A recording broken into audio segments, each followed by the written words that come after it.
to take a look. Hey, it's Ed Parco. I'm here with Amy T. Meyer and Brandy Benson, and we are the today's hosts of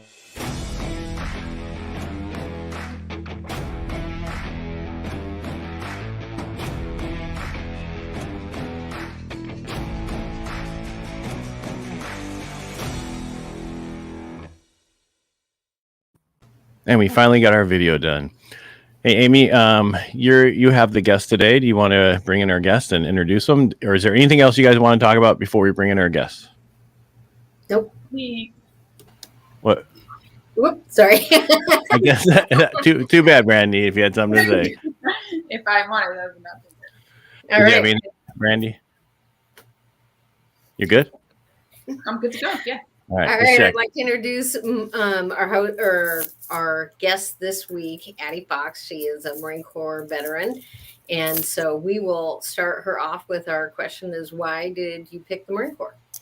A couple of reasons. The first was obviously because my dad had served for so many years. He retired as a first sergeant. He was a drill instructor. So the Marine Corps was very much a part of my childhood. And so I felt very close to it. And then I had watched several military programs growing up, and the Marine Corps seemed like the hardest. And I was like, that sign me up. I want to do the hardest one. So I made it a goal of mine ever since I was in 7th grade to become a Marine Corps officer. Wow. Very cool. Wow. Where were you stationed? I was stationed in New River in Jacksonville, North Carolina, and then I was at Cherry Point after that, and I served in five years total. What was your specialty, MOS? What did you do when you were an officer? I was an aviation logistics officer, and so I basically airplane components would break, and the maintainers would order them, and I would try to find them all over the world. Very cool. What are some of the things? Was there anything in the Marine Corps that surprised you being going in yourself versus being a child? Yes. So when I was, I went to a service academy. So while I was there, very PT centric, very motivated, and always very oorah. And then when I went to the basic school, it was kind of the same thing. We PT'd a lot. And then when I became a full-blown officer, I realized that there's not as much PT as I thought. It's not in the forefront, and totally understandable. But when you're, young 20s, you're kind of like, hey, I want to go hike with a pack, and I want to go run through the woods and stuff. And so you just have to find that balance and things like that. So that kind of surprised me. But other than that, everything was as expected. And I was, pretty happy with everything. Very cool. How were you able to find the balance for that? Because well, I had to learn my job. It was hard because, you kind of get thrown in there as a young second lieutenant, and then everybody's looking at you like you don't know what you're doing, and you really don't. You don't know your job until I'm not the type of person that can read a book and know how to do my job. I have to actually physically do my job and make some mistakes along the way. And so it was just, I would go, division to division and just ask everybody what they did, how they did it, so I could understand the process start to finish. Is very much like my current job in that respect, getting a loan from start to finish. So I do have a little bit of experience with that. But yeah, once I kind of felt like comfortable with things, I started getting, back into my PT routine and just doing the standard. We get like a 1 to 2 hour lunch break, and I would just PT at that point, or I would just wake up early and do it. And so it just became a part of my daily routine again. I just needed to figure out how to balance that and also learn my job at the same time. As a mom, though, I'm like, you didn't have anything to worry about. That was nothing. So it's a little different. I'm shocked on that because I was in the Navy, same thing. PT was not that big of a deal once you were in, but my son's in the Army and where he's at in Alaska. And it's like every morning they're out there doing their PT every morning. Cause I've had Marine Corps guys go up there, go, what the heck is going on? All these people are getting together, and doing PT every morning, have to be there, have to be counted, everything. And it's like, you've been in already. and you're still being counted every day. Yeah, and it depends on the unit that you're into and what your MOS is. Obviously, the grunts are going to be PTing all the time. It's integral to what they do. I was what the Marine Corps likes to call a POG, so it's personnel other than grunt, and so PT was like on the back burner for a lot of us. So we had to kind of, force it out of some of, the people that we worked with. And so every once in a while they'd stage like a mandatory PT early in the morning, but it definitely wasn't a daily thing. And so it was more or less up to the officers and the senior enlisted to kind of like gather our troops and motivate them to PT, because it kind of fell by the wayside once boot camp was over. So that was something that was definitely, hard, because not everybody loves to work out. I love to work out, so it's just part of my life. And so even though we're all Marines and we're all tied into this together, they're young, they're 18 years old. You have a lot of other things you want to do. And so you have to kind of like, get them to want to cut the partying a little bit and come do some serious stuff. That's my son right now. He's asking for candy. Oh, no, sir. And we saw him stalking you from behind. Yeah. Here comes the rest of them. Yes. They're all coming down to say hi. They're all waving at everybody. All right. So I have questions. So is it okay if I ask my questions? If you Go for it. Yes. All right. No, I was talking to the other two hosts because, I just ask questions. All right. So when you're in, you were learning how to do your job, right? Mm-hmm. What really was your job on a daily basis?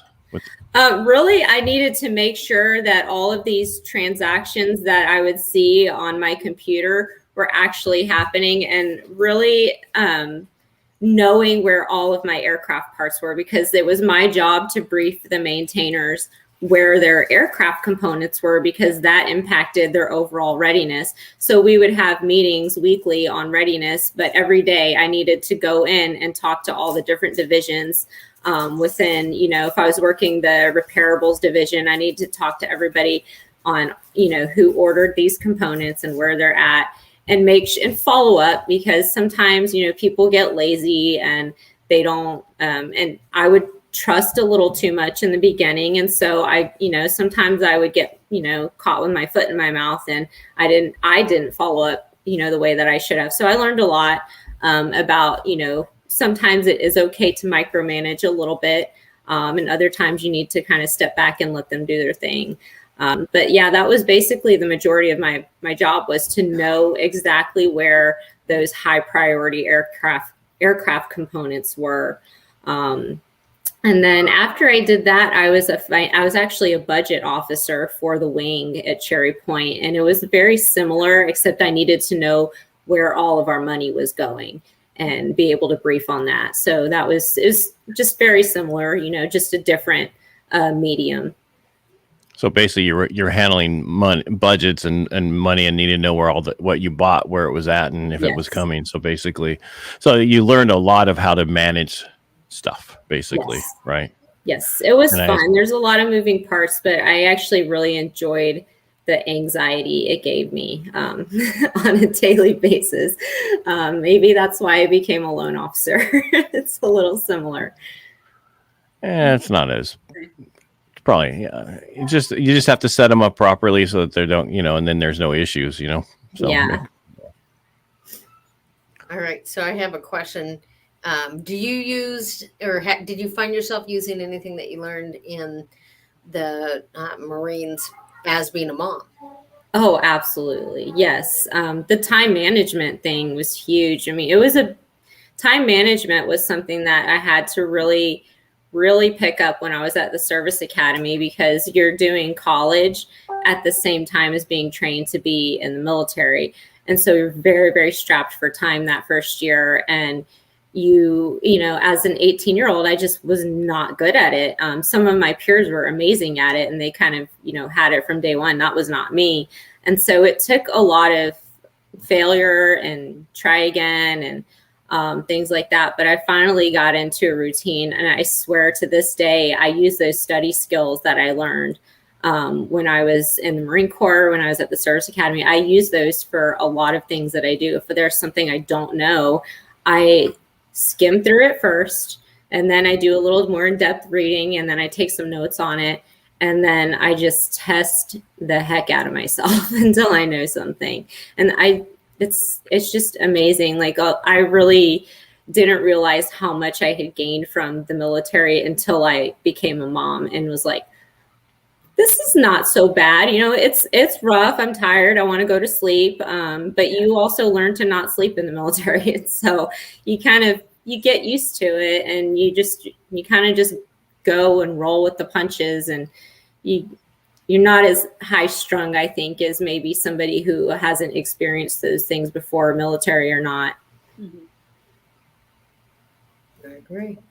I find with people who have been in the military, they have, not always, but pretty good versatility and like being able to adapt to different situations. So it's always a plus learning that and being able to like kind of transfer those skills over to, next Absolutely. chapter. Yeah, totally agree. Now, when you were in, did you know you were only going to do the 5 years? I did not. My initial intent was just to stay in until I felt like I wasn't happy anymore. I did not expect to meet the love of my life, but I did. And he was also military. And so we just decided it was best for one of us to not do it, to kind of give the best chance. At the time, everybody was deploying all the time. And so we just couldn't fathom we wanted a family. Obviously, we couldn't fathom raising kids and just taking turns deploying. People do it and they are able to do it successfully. I don't think I have the personality to stomach that. Very good. What service was your husband in? Marine Corps. Yeah. I was expecting Navy, because they're always together. So yeah. Didn't work Has out he that way. deployed at all yet? What's that? Has he deployed at all or done anything? Yes, like that? he actually was on, I think 3 total deployments. His last one was a combat deployment. But yeah, they were, most of them were with the Air Wing. how'd you get up to Washington? I'm sorry, too many questions. Oh, no, you're good. We love the mountains, and we had an opportunity to live in a state with mountains through his current job. And so we just picked up and left. We just were like, we're moving to Washington. And we fell in love with it. It's perfect for us. Brandy, did you have something? Yeah, I was just going to say, how were you able to manage raising a family and your husband being gone? I know a lot of people, have a hard time doing that. Do you have any like advice for individuals going through that? It was definitely hard at first. When I had my first kid, my husband had to go on his combat deployment for when she was 2 months old. And I just remember leaving the hospital with her and being like, I can't believe they're letting me leave with this baby of ours. Like, I don't know what I'm doing. And I read every book and I just felt so overwhelmed. And I still felt overwhelmed, when she was 2 months old. But I was very fortunate that my mother-in-law and my father-in-law were only 4 hours away. And so I relied very heavily on their support. I remember getting very sick with mastitis, and I just had the worst fever.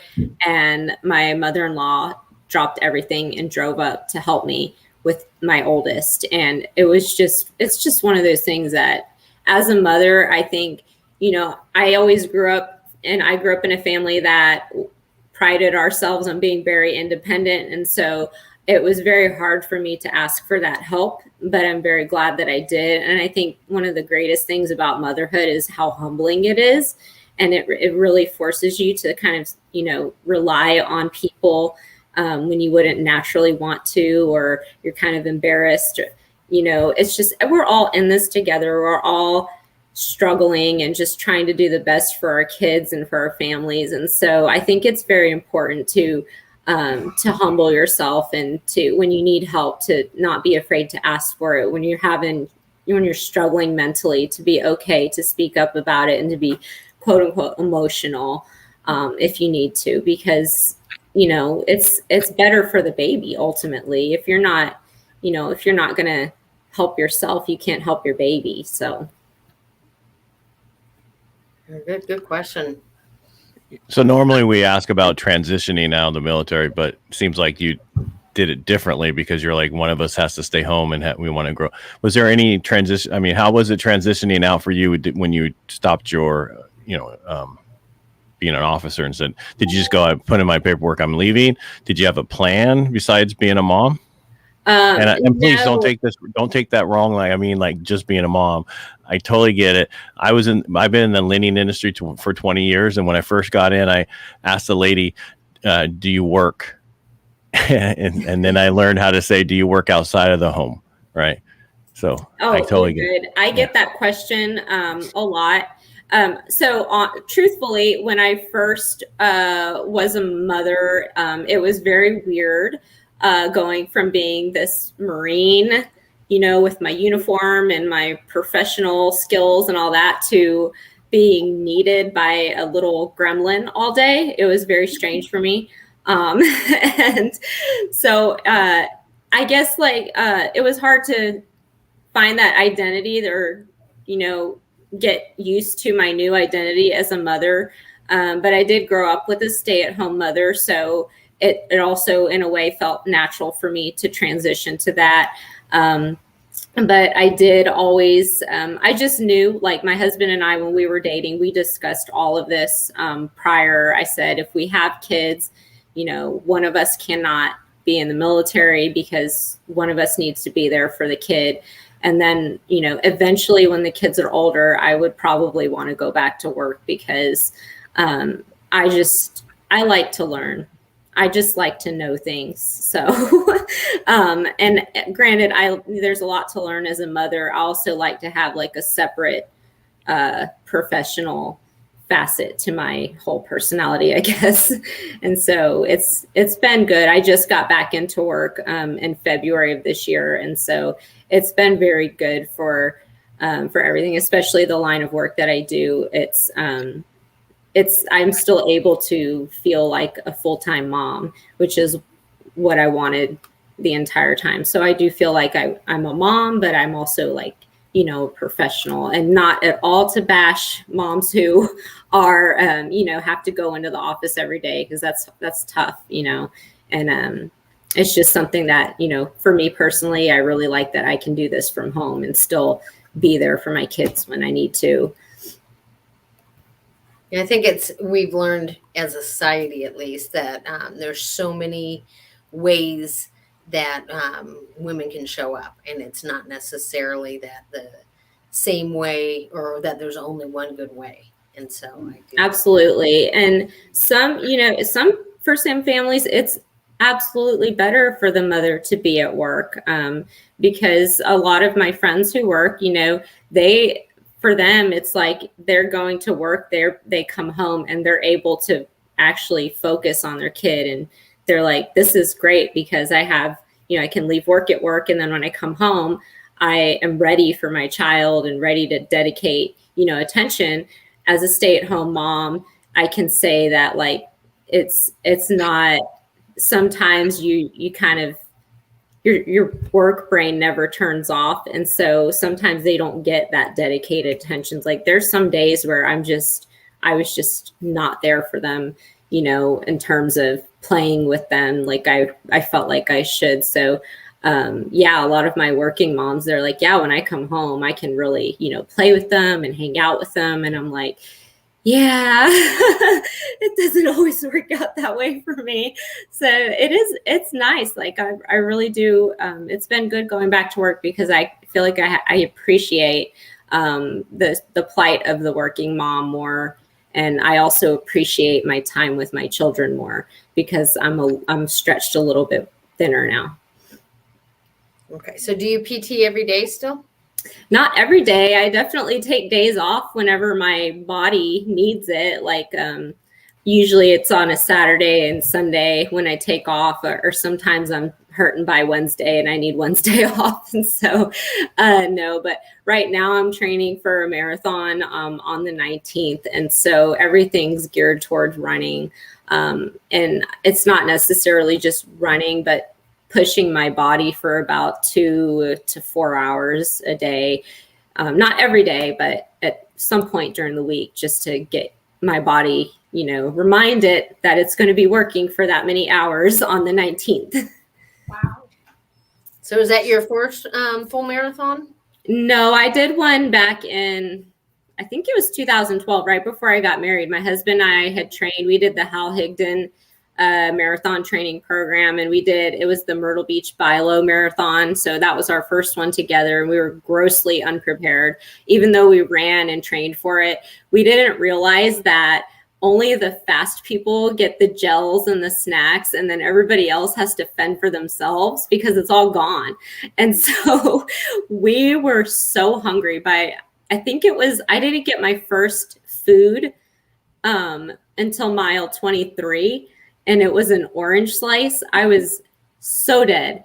And I was hurting for about a month after that marathon. I felt horrible. And so it has always bothered me that I wasn't prepared in that way with like the gels and the food and stuff.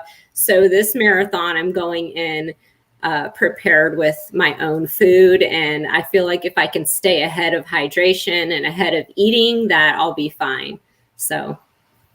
Very cool. What was the competition that you just did, which was like a group, like a relay with a whole bunch of other ladies? Oh, that was so much fun. It was the Ragnar relay. We did the Northwest Passage. They have them all over the United States, but it's a total of 200 something miles.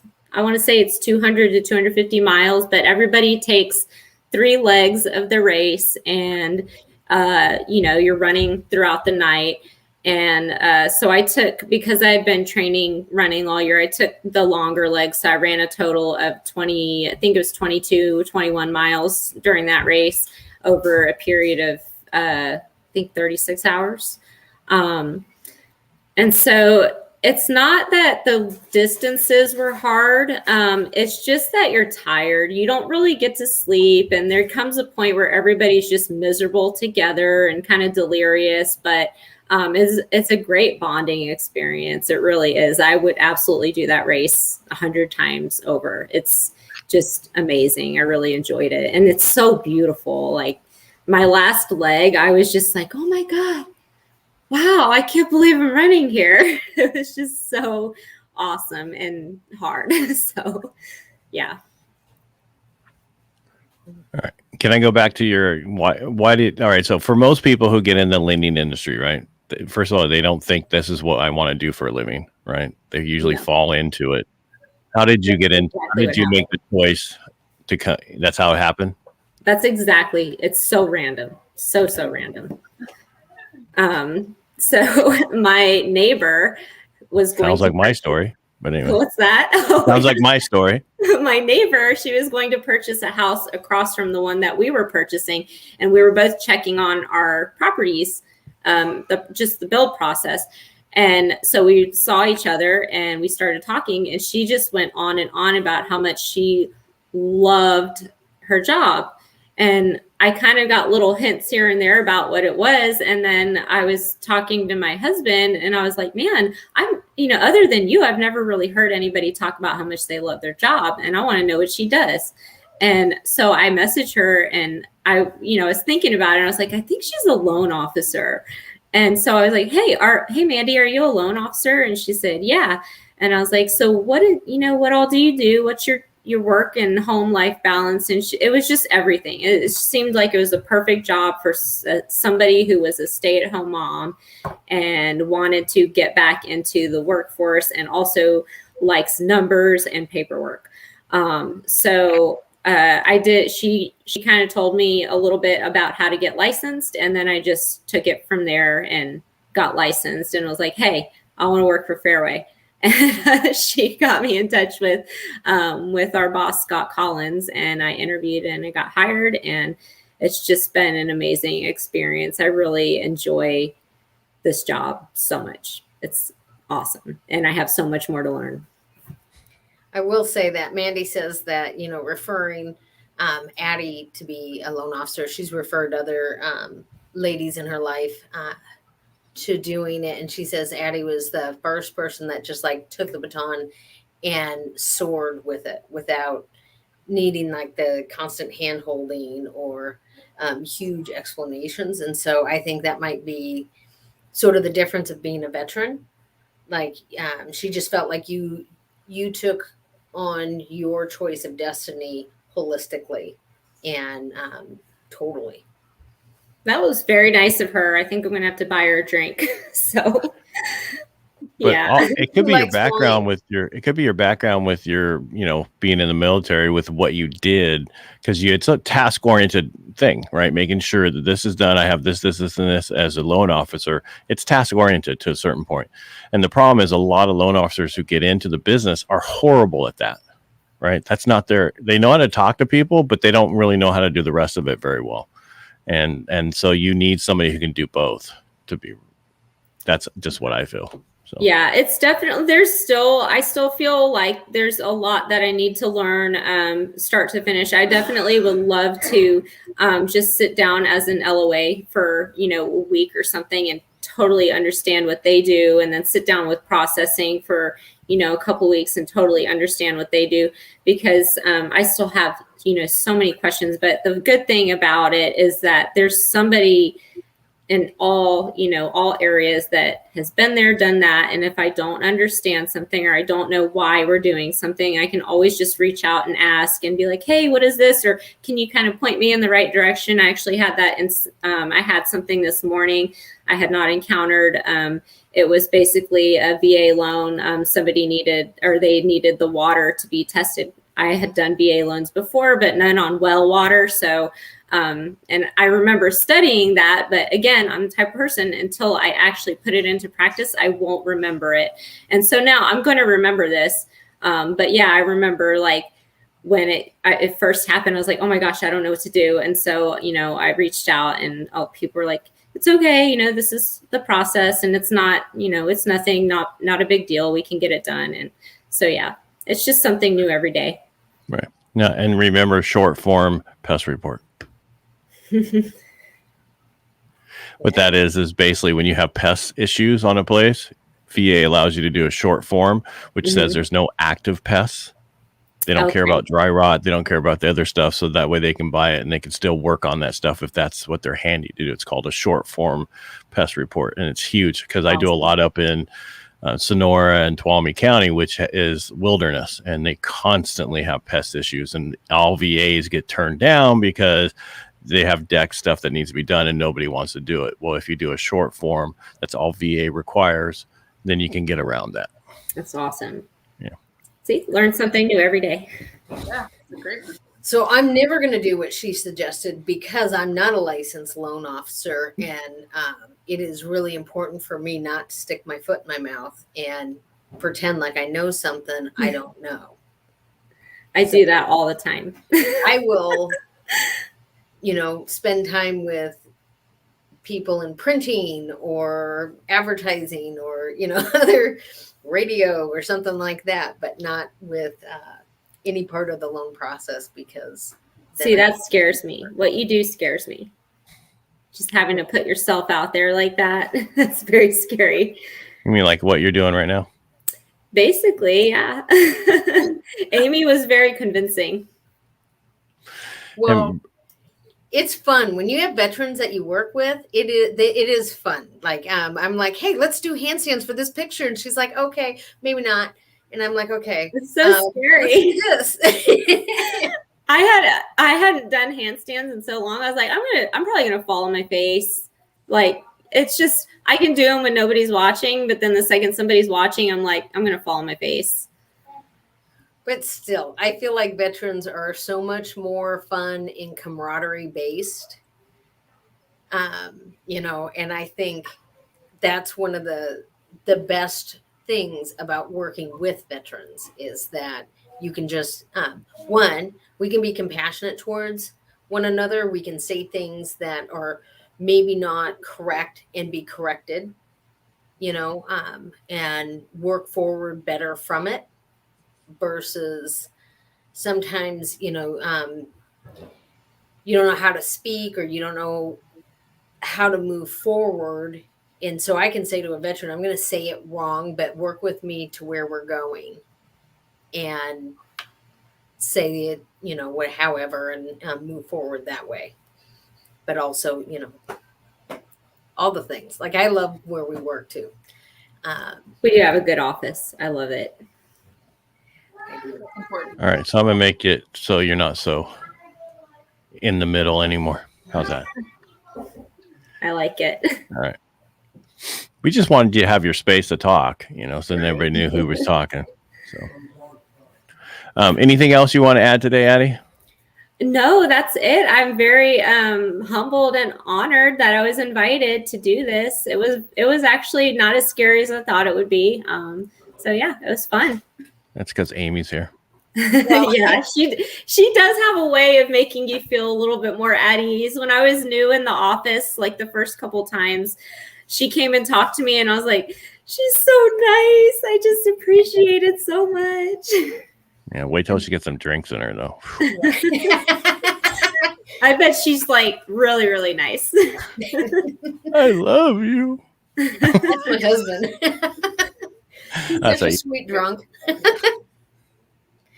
But anyhow, I think, yeah. So thank you so much for coming on today and for Yes, Addy, thank you. stepping outside of your comfort zone. I really appreciate that you do that when I ask you. I will do anything you ask, Amy. Wow. Almost anything. Right. Yeah. Good preference there. But yeah, I guess that's it. Like if you're watching us on YouTube, definitely hit subscribe and like. And thank you everybody for watching us. And yeah, I want to thank you three. Thank everybody for showing up today. I appreciate you guys showing up. Thank you. All right. You gonna let us out there, Amy? I am as soon as I can get my. Brandy, thanks for being here today and not having the storm take your stuff out. I know. I've been like praying. I'm like, oh my gosh, hope the reception stays, and it's been perfect. So this is good. I was able to hear your story. It's not freezing up. Bye, guys.